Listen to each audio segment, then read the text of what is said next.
Hey, this is Joel from All About Imports. It's Tech Tip Tuesday, and today we're going to show you the TPMS sensor, the two different kinds that we have, the direct TPMS system and the indirect TPMS system. Basically, TPMS stands for tire pressure monitoring system. If one of the tires is underinflated, the warning light will come on in your dash, and that's how you know that there's a problem with the tire.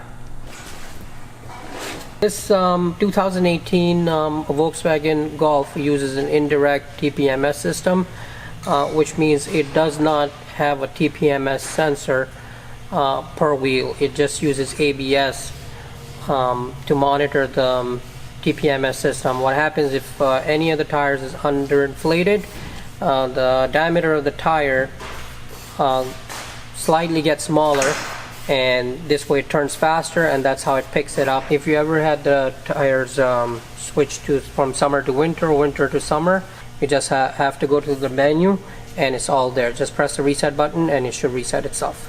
Okay.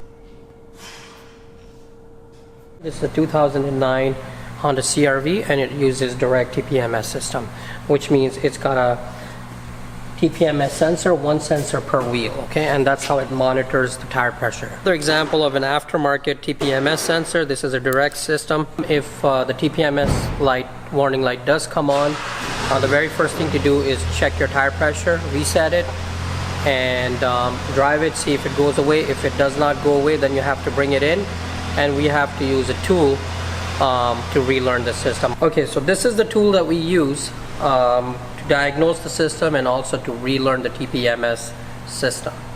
It hooks up to the OBD2 connector, and this is how we can diagnose it and relearn it. Until next time, this is your Tech Tip Tuesday. This is Joel from All About Imports. Happy motoring.